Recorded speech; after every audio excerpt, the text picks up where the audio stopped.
सरकार तक पहुंचा रहे हो, चाहे एलजी एडमिनिस्ट्रेशन था, चाहे चीफ मिनिस्टर ये सरकार है, लेकिन हमारे मुद्दे पे हर एक जो भी सरकार है टालमटोल कर रही है। जैसे आपने पहले सवाल पूछा 23 को जून को जो हमने प्रोटेस्ट किया था, वो जम्मू के हमारे साथी थे, अखनूर के और सांबा के साथी थे। बाकी डिस्ट्रिक्ट डिवीजन में मैंने बोला जहाँ प्रोटेस्ट करना प्रोटेस्ट कीजिए, जहाँ मीटिंग करनी है मीटिंग कीजिए। उसके बाद हमने उस प्रोटेस्ट के बाद हमने कहा 27 को हमने डिस्ट्रिक्ट डिवीजनों के अपने साथियों की यहाँ पे जम्मू में मीटिंग रखी थी, और उस मीटिंग में ये फैसला हुआ, मेजॉरिटी होता है हमारे जो बाहर से साथी आए थे कोऑर्डिनेशन कमेटी के, उन्होंने कहा कि आप पहले डिस्ट्रिक्टों में डिवीजनों में आइए, वहाँ प्रोग्राम और प्रोटेस्ट प्रोग्राम वहाँ कीजिए, वहाँ सारे डिस्ट्रिक्ट कवर करके डिवीजन कवर करके फिर आप लास्ट में जम्मू में बड़ा प्रोग्राम कीजिए। तो हमने उनकी बात मानते हुए अब ये फैसला किया है कि हम काम छोड़ जाने से पहले, काम छोड़ हड़ताल जाने से पहले सभी डिवीजनों के हम चक्कर लगाएंगे, क्योंकि किसी डिवीजन में गया हमें साल और किसी डिवीजन में चक्कर 1.5 साल हो गया। तो साथियों की तरफ से पुरजोर ये हमें अपील थी, डिमांड भी थी कि आप वहाँ पे आइए, ग्राउंड पे आइए और अपने साथियों को मोटिवेट कीजिए और इस बड़ी लड़ाई की तरफ तैयार कीजिए, क्योंकि हम ये इस लड़ाई को अब और तेज करने जा रहे हैं। जैसे 10 मार्च को हमने सरकार को ये बता दिया था कि हम पीछे हटने वाले नहीं है,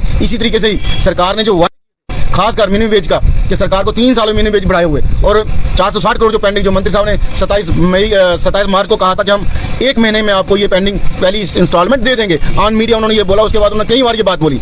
दूसरा मिनिमम वेज के लिए उन्होंने बोला था कि उमर साहब ने बोला इसको कैबिनेट बनाओ, 2 या 3 कैबिनेट उसके बाद हो गई हैं, लेकिन ये मुद्दा मिनिमम वेज का भी उन्होंने अभी तक हल नहीं किया। उसके साथ साथ जो कमेटी बनी है, कमेटी को बने में 3-3.5 महीने हो गए, उस कमेटी की तरफ से आज तक जहां तक हमारी नॉलेज है कोई भी मीटिंग अभी रेगुलर प्रोसेस पे नहीं की गई। उसका क्या एजेंडा, किस तरफ वो जा रहे हैं, आज तक उसका क्लियर कट कुछ नहीं है। ना ही जितने भी डेली वेजरों के संगठन है, एसोसिएशन है, उनको बुलाया गया या टाइम दिया गया। अभी तक कोई भी साथी प्रॉपर किसी से मिला नहीं, कोई एक आधे ऑफिसर कोई मिला होगा, प्रॉपर जो कमेटी का सेटअप है वो आज तक बैठा नहीं। तो ये सारी चीजों का रोज जो हमने 23 जून को किया था, इसलिए किया था कि हम लोग सोए नहीं है। हम लोग 22 अप्रैल को जो पहलगाम इंसिडेंट हुआ, हम भी शोक में थे। उसके बाद इंडो पाक वार जो हुई, उसके लिए ऑपरेशन सिंदूर सरकार के साथ हम करे थे, देश के साथ करे थे। लेकिन जब यूटी सरकार ने पुलों की इनॉग्रेशन अपनी पब्लिक मीटिंगें शुरू कर दी, तो उसके बाद भी हमने 15-20 दिन महीना वेट किया। उसके बाद हम 23 जून को प्रोग्राम किया। हम हाश फाश में नहीं जाना चाहते थे कि कल सरकार या पब्लिक ये कहे कि इन लोगों को अपनी पड़ी है, देश की नहीं पड़ी जाए, इतना बड़ा इंसिडेंट यहाँ पे हो गया। तो हम सब चीजें बर्दाश्त कर सकते हैं, लेकिन सरकार की अनदेखी बर्दाश्त नहीं कर सकते। इसलिए हम दोबारा संगठन को एक्टिवेट करके पूरे प्रोविंस का दौरे करके और लास्ट में वो प्रोग्राम जम्मू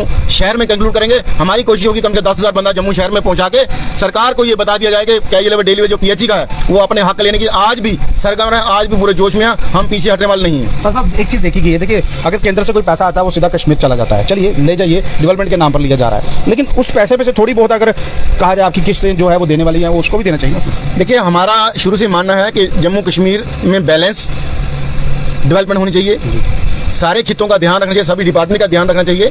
इसलिए हम कहते हैं कि डेली वेज मिनिमम वेज बढ़ाया जाए, वो सब डिपार्टमेंट का बढ़ेगा। लेकिन 460 करोड़ जो हमारा पेंडिंग है वो खाली पीएचई का जम्मू प्रोविंस का 50-60 करोड़ 100 करोड़ के करीब कश्मीर का भी होगा। तो हम ये कहते हैं कि आप मिनिमम वेजेस भी दीजिए, उसके साथ जो पेंडिंग हमारा है सरकार ने कोई एहसान नहीं करना है। अगर सरकार में ईमानदारी, सरकार हमें विद बैंक इंटरेस्ट ये हमारा पेंडिंग दे, तो सरकार ये चाहे कि हम कोई इलीगल डिमांड कर रहे हैं, मिनिमम वेज की कोई इलीगल डिमांड नहीं है। 3 साल के ऊपर हो गया मिनिमम वेज, इन 3 सालों में परमानेंट एम्प्लॉइज को कम से कम 3 बार डीए मिला, उनको डीए अलाउंस मिला, महंगाई भत्ता मिला। तो क्या महंगाई हमारे लिए नहीं है? क्या हमारे बच्चों के लिए महंगाई नहीं है? क्या हमारे बच्चे स्कूलों में नहीं है? तो सरकार जो एक आंख से देखती है, एक तरफ तो आप परमानेंट एम्प्लॉइज को सारे बेनिफिट दे रहे हो, ड्यूटी बना था तभी परमानेंट एम्प्लॉय को सारे बेनिफिट मिलते हैं, हम उसका वेलकम करते हैं। लेकिन कैजुअल डेली वेज को आप कितना शोषण बरकरार रखोगे? तो हमारा ये कहना है कि सरकार बैलेंस डेवलपमेंट करे, सरकार सबके लिए सोचे, ना कि विधायकों की सैलरी बढ़ाने के लिए, एमएलए की सैलरी बढ़ाने के लिए सरकार अपना ताना बाना बुने। पीछे 2 दिन पहले सुना वो मीटिंग हुई कि एमएलए की सैलरी हाइक होगी। तो मैं डिप्टी सीएम साहब का बयान याद करवाऊं, 5 लाख के लिए डाल दिया उन्होंने। मैं डिप्टी सीएम साहब का असेंबली के दौरान का बयान था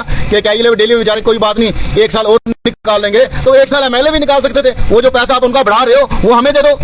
5-3 लाख कोई कम सैलरी नहीं है, इनको 3 लाख पूरा बनता है सैलरी। इनके जो इंसेंटिव डाल डूल के, गाड़ी का तेल डाल के, नई गाड़ी, बिजली बिल फ्री, टेलीफोन फ्री, कितना कुछ फैसिलिटी इनको। अगर आप उमर साहब उनका बढ़ा रहे हो, इसका मतलब आप, वो एक कहावत है, मैं आप पे नहीं कहना चाहता, लेकिन आपको हम लोग ईमानदार बेईमान नहीं कह सकते, बेईमान चीफ मिनिस्टर नहीं कह सकते आपको, लेकिन आप लोगों ने भी वही काम किया जो पालन रोक कर रहे हैं, सिर्फ अपने लिए सोच रहे हो। तो जो गरीब कैजुअल डेली वेज इस सिस्टम को चला रहा है, खासकर पीएचई का हो, हमने हमारा ज्यादा देखते हुए, हमने और हालात देखते हुए हम काम छोड़ पे नहीं गए। लेकिन आप लोग हमारे जख्मों पे नमक छिड़कने का काम कर रहे हो, जो आप लोग अपनी ये सैलरी हाई कर रहे हो। आपके लिए महंगाई है तो क्या हमारी महंगाई नहीं है? हमें बड़े अफसोस से ये कहना पड़ता है, ये हुक्मरान कोई भी बैठता है वो सिर्फ अपने लिए देखता है, वो अंधा बांटता रेवड़ियां अपने अपने लोगों को। तो हम लोग कहाँ जाएंगे? लोगों ने बड़ी उम्मीद से ये 90 लोग चुने थे और हम शुरू से इन 90 लोगों को रिक्वेस्ट कर रहे हैं, चाहे वो किसी पार्टी का हो, किसी भी खिते का हो, कि आप लोग कैले डेली वेजर के पे रहम कीजिए, अपने पे तर्स करने के बजाय, अपना ख्याल रखने के बजाय कैले डेली वेजर का घर बार चलाइए। इस 9000 से या 311 पर डे से हमारा घर बार नहीं चलता है। साहब एक चीज पूछूंगा, देखिए 75 पोस्टों के लिए भारतीय जनता पार्टी लगातार जद्दोजहद कर रही है। आज धरना भी शुरू कर दिया उन्होंने सिर्फ 75 पोस्टों के लिए, जिसमें उर्दू कंपलसरी की गई। लेकिन आप जो 61,000 लोग हैं जल शक्ति विभाग के और भी डिपार्टमेंट से, उनके लिए कितनी जद्दोजहद करते हैं, कितना धरना किए उन्होंने? देखिए, इस मुद्दे पे मैं इतना ही कह सकता हूं कि जैसे बीजेपी ने अपने 10 साल डायरेक्ट इनडायरेक्ट 14 से लेकर 24 तक सत्ता में रही, वो तो ये जितने मुद्दे आज उठ रहे हैं ये शायद उठने नहीं चाहिए थे। हमारा मुद्दा उसमें सबसे बड़ा था, हमारा मुद्दा भी वो हल कर सकते थे। तो ये चीजें जो आज आ रही हैं, ये आने उन 10 सालों में अगर उन्होंने कई चीजें खत्म की तो ये चीजें वो खत्म कर सकते थे। इसमें मैं इतना ही कह सकता हूं कि हमारा मुद्दा जो सबसे बड़ा मुद्दा था, जो इलेक्शन मैनिफेस्टो में इन्होंने वादा भी किया था, हर एक इलेक्शन मैनिफेस्टो में वादा कर रहे थे, और प्रधानमंत्री जी दिसंबर शायद 2013 में ललकार रैली जो स्टेडियम में हुई थी, तो उसमें भी जो बीजेपी के इलेक्शन कमेटी के चेयरमैन थे, वहां भी उन्होंने ये बोला था, उनके सामने ये बात बोली गई थी, जम्मू कश्मीर में धारा 370 के बाद अगर कोई बड़ा मसला है, वो 61,000 क्या लेवल डेली वेजर है, लेकिन उसकी तरफ आज तक कोई ध्यान नहीं दिया गया, बिल्कुल ध्यान नहीं दिया गया। लेकिन उस पर खूब सारी सियासत हुई, इलेक्शन के टाइम खूब भाषण हुए, हमारी सरकार बनेगी, हम पहली कैबिनेट में वो करेंगे। स्वर्गीय देवेंद्र सिंह राणा जी ने कहा था 10 दिन में हम नहीं कर पाए तो हम रिजाइन दे देंगे, चलो भगवान उनकी आत्मा को शांति दे। लेकिन बाकी तो 28 अभी भी जिंदा हैं, वो कर सकते हैं, दिल्ली से हमारे पैकेज ला सकते हैं। नहीं 28 तो है, पैकेज भी लाना चाहते हैं, लेकिन आपको नहीं लग रहा कि जम्मू कश्मीर की जो अपोजिशन पार्टी है, इनकी भारतीय जनता पार्टी अपोजिशन नेता भी हैं, 5 लाख सैलरी के लिए इन्होंने अंदर हाँ भर दी, हामी भर दी, इनकी अध्यक्षता में वो कमेटी भी बना दी गई, आपकी कमेटी भी बनी है, वो कमेटी बहुत आवश्यक है 5 लाख सैलरी के लिए, लेकिन आपकी कमेटी के लिए पूछते भी नहीं। उस कमेटी के लिए मेरे को लगता नहीं किसी भी अपोजिशन के लीडर ने आज तक बात की कि वो कमेटी बनी हुई है, उस कमेटी ने क्या रिपोर्ट दी,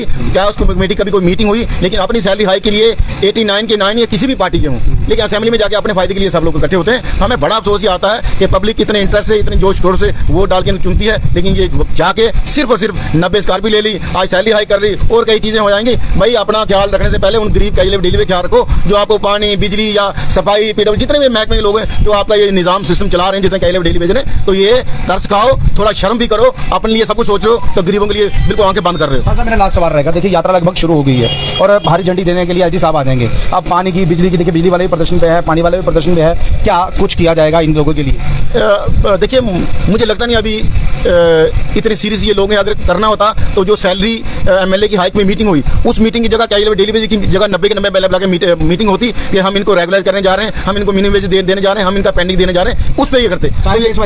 देखिए, हम ये कहते हैं आप शुरुआत कीजिए, आपके 7-8 हज़ार फाइल पड़ी हुई है, वहाँ पे आपके पड़ी हुई है, हम आपको कोई कंपल्शन तो देते नहीं कि आप एकदम से जो 30,000-32,000 क्या पीएचडी का उसको करिए, बाकी 60,000 को करिए, 60 भी रहा 45-50 होगा, लेकिन आप शुरुआत तो कीजिए। हम इतना भी ऑप्शन दे रहे थे कि आप शुरुआत कीजिए, तो शुरुआत भी नहीं कर रहे, लेकिन अपने लिए सारी शुरुआतें हो रही है, नई गाड़ियां आ गई, बंगले रेनोवेट हो गए, सैलरी भी हाइक हो रही है। बुरा उनको बड़ा लगता है, हम उनकी सैलरी के लिए बोलते हैं, लेकिन हमें बुरा लगता है कि जब आप वोट लेने आते हो तब कहते हैं आपके मसला प्रायोरिटी पे, तब आपने ये नहीं कहा कि हम एमएलए जाते ही एमएलए जीते एमएलए की सैलरी के लिए प्रायोरिटी करेंगे और उसकी सैलरी बढ़ाएंगे। तो ये दो मुंह बात, इनके एक चेहरे पे कई चेहरे लगा के ये लोग घूमते हैं, तो आने वाले दिनों में इनको भी इसका भी जवाब मिलेगा। बहरहाल देखिए, बहुत सी ऐसी